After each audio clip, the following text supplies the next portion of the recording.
नमस्कार शेतकरी मित्रांनो, सर्वप्रथम सगळ्यांना जय शिवराय। राज्यात पुन्हा अवकाळीचं सत्र सुरू होणार आहे। याबद्दल तुम्हाला मागच्या पण व्हिडिओमध्ये सांगितले। तारीख चेंजेस नाहीये, तारीख तीच आहे, पण या वातावरणात सुद्धा अवकाळी, गारपीट आणि वादळी पावसाची सुरुवात होणार आहे। ती कोणती तारीख आहे तुम्हाला मागे पण सांगितले, या व्हिडिओमध्ये पण सांगतोय, पण याच्यामध्ये आपण दक्षिण महाराष्ट्र या व्हिडिओमध्ये सांगत नाही, कारण की त्यांचा पूर्ण अंदाज आज किंवा उद्याच्या लाईव्ह मध्ये आपल्या ऍप्लिकेशन मध्ये आपण ते देऊयात। खानदेश, विदर्भ, मराठवाड्यामध्ये वातावरण सक्रिय होते। व्याप्तीच्या बाबतीत सांगायचं म्हणलं तर व्याप्ती अजूनही त्याची लक्षात आली नाहीये, पण वातावरण मात्र नक्की बनणार आहे। 18 एप्रिल पासून ते जवळपास 22 एप्रिल पर्यंतचा हा टप्पा असेल। 2 दिवस मागे पुढे होऊ शकतात। 20 ही कॉमन तारीख जरी असली तरीही सुरुवात 18 पासून होणार आहे। 11 एप्रिल पासून ते 14-15 एप्रिल पर्यंत राज्यातलं तापमान जे आहे ते अधिक मोठ्या प्रमाणामध्ये वाढ होणार आहे। उष्णतेची लेवल जी आहे ती आणखी खूप वाढेल। गरमी, अशा सगळ्या गोष्टी वाढेल। त्यामुळे महाराष्ट्रावरती एलपी प्रेशर हे निर्माण होईल आणि त्या ठिकाणी कमी दाब क्षेत्र, वातावरण स्थानिक लेवलला बनणं, अशा गोष्टी आहेत त्या 18 तारखेपासून बनेल। 11ला उष्णता आणि 18 पासून पुढे पाऊस, म्हणजे अशा प्रकारचं कॉम्बिनेशन महाराष्ट्रामध्ये पुन्हा एकदा बनतंय।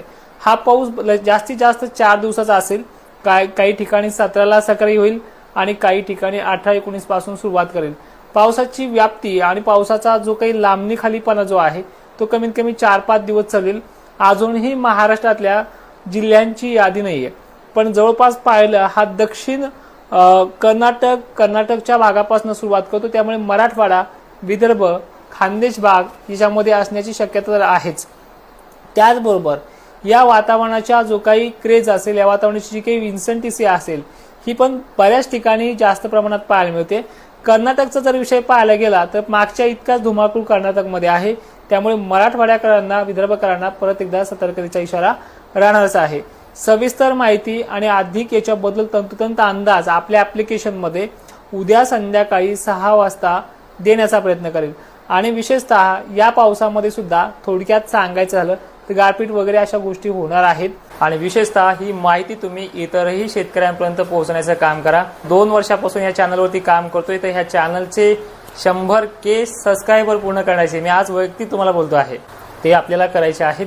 आणि या काळामध्ये तुम्हाला मी कालही सांगेल, म्हणजे आज ते वातावरण मोकळं झालेलं आहे सगळीकडे।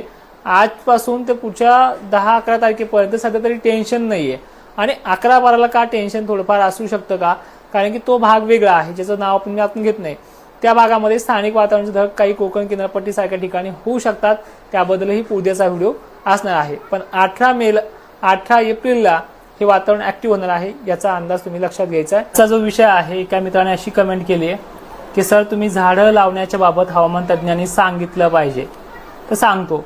पहिली गोष्ट, झाडं तोडण्याचा आरोप हा निष्पाप शेतकऱ्यांवरती लावला जातोय।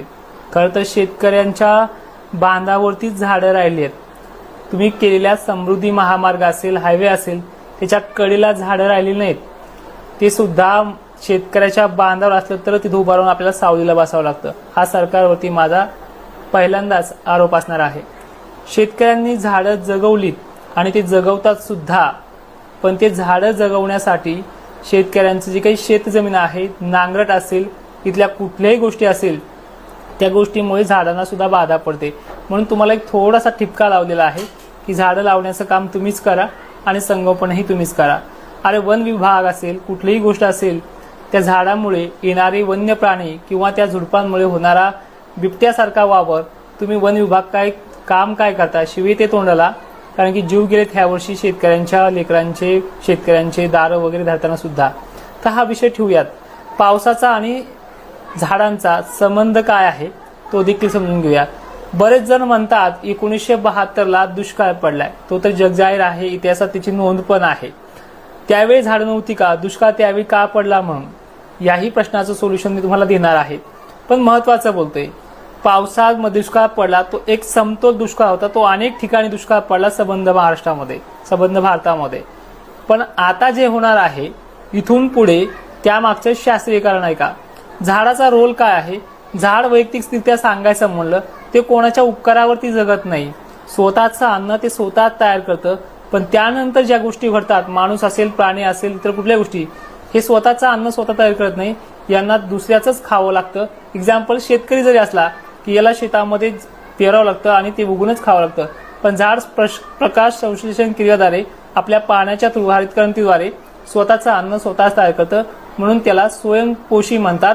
आणि वैयक्तिक माणसं असतील, जनावर असतील, कुठलीही गोष्टी सिस्टम असेल, पक्ष्यांपर्यंत हे परपोषी आहेत. हे विज्ञानामध्ये आपल्याला शिकवलेलं आहे. पण या व्यतिरिक्त सांगायचं झालं तर झाडाचा रोल काय आहे.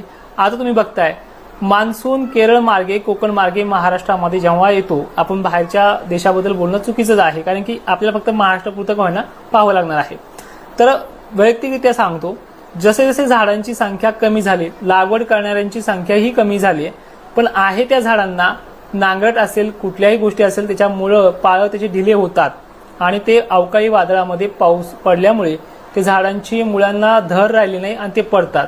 साहजिकच आहे, शेतजमीन, वाढती संख्या माणसांची आणि अपुऱ्या पडलेल्या जमिनीमुळे हे करणं गरजेचं सुद्धा राहतं.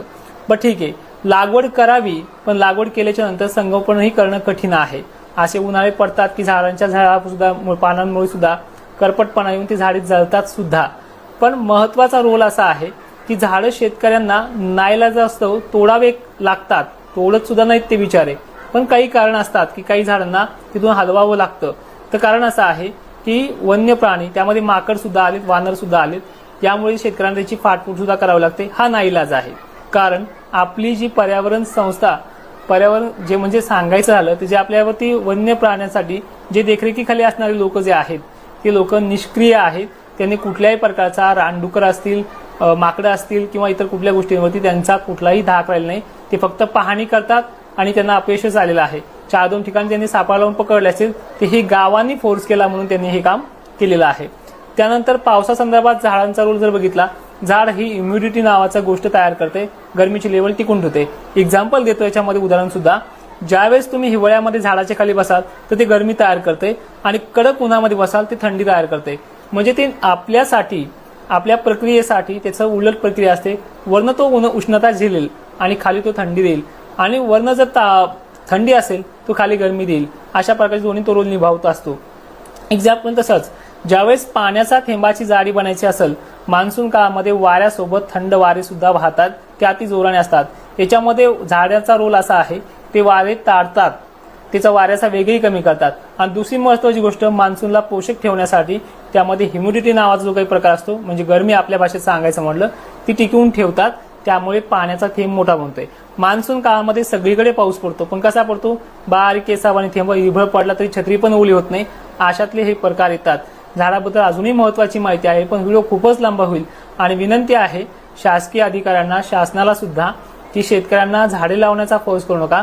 तुम्ही त्या झाडे लावण्यासाठी तुम्ही त्यांना काय करू शकता, उदाहरणार्थ वन्य प्राण्यांचा तुम्ही पहिली गोष्ट बंदोबस्त करा, ज्यामुळे शेतकरी हवालदिल आहे. दुसरी महत्त्वाची गोष्ट अशी आहे, अनेक भागांमध्ये जंगल तोडीचं काम शेतकरी करत नाही. शहर प्रगती करण्याच्या नावाखाली सुद्धा अनेक ठिकाणी झाडं, जंगलं तुम्ही पाहिले मागच्या वेळेस, मोरांचे काय हाल झालेत. आणि अशा बऱ्याचशा गोष्टी आहेत, त्याबद्दल मी थोडंसं थांबलेलंच बरं. पण एक हवामान तज्ज्ञ या नात्याने सांगतोय की आपण सुद्धा आपल्या कमाईतून एखादं झाड आपल्या अंगणामध्ये, आपल्या शेतामध्ये आहे ते झाड वाचवण्याचा प्रयत्न करा. लावण्यापेक्षा वाचवण्याचा जेवढा प्रयत्न करतात तेवढे करा. कारण की आता निसर्गाचा सुद्धा प्रकोप असा झालाय, ओझोनचा थर आता हळूहळू कमी होत झालाय, त्यामुळे टेम्परेचर देखील हाय लेवलला चाललंय. आणि त्या हाय लेवलला गेलेल्या टेम्परेचरमुळे समुद्राच्या पाण्याची वाफ होणं, वाफेमध्ये लो प्रेशर, हाय प्रेशर प्रक्रिया तयार होणं, आणि त्यामुळे असा अवकाळी पाऊस पडणं. ढगांची जी आकृती आहे त्यामध्ये स्टॅटस असेल तो बारीक थेंबाचा सहसा मान्सून काळामध्ये पाहायला मिळतोय. पण ऑक्टो कोलंबस जो ढग आहे त्यामध्ये होणारा प्रचंड वाढ, त्यामध्ये होणारा अवकाळीपणा, त्यामध्ये होणारा हाय प्रेशर, म्हणजे अचानक आलेल्या अवकाळी वातावरणामध्ये वाऱ्याचा जोर, ही झाडे पडतात. आता अनेक जण म्हणतील पहिले सुद्धा मोठे मोठे झाडं होते, ते का पडत नव्हते. एक्झाम्पल तेच सांगायचं झालं, पहिले अशा प्रकारचे कुठल्याही नांगरटी पद्धतीनं मुळं पाळं तोडली जात नव्हती. आणि होते ट्रॅक्टर त्या काही काळामध्ये, पण ट्रॅक्टर उभा राहायचं पण ती मूळ तुटायची नाही. आता ट्रॅक्टर असे झाले हाय एचपीचे, पण त्याला नाही तुटली तर मग जेसीबी झाली, त्या जेसीबीनं त्याचं पूर्णपणे आपल्या सामायिक बांधावरच्या झाडाच्या दोन्ही साईडनं ते काढून घेणं वगैरे गोष्टी आहेत. खूप मोठी माहिती आहे, सांगायला गेलो तर खूप मोठा वेळ जाईल. त्यामुळे इतकंच माझ्याकडनं एक एवढं संदेश असेल, झाडे लावा, झाडे जगवा. माहिती शेवटपर्यंत पाहणाऱ्या शेतकऱ्यांचे धन्यवाद आणि ही माहिती सर्व शेतकऱ्यांना पाठवण्याचा प्रयत्न करा. जय शिवराय.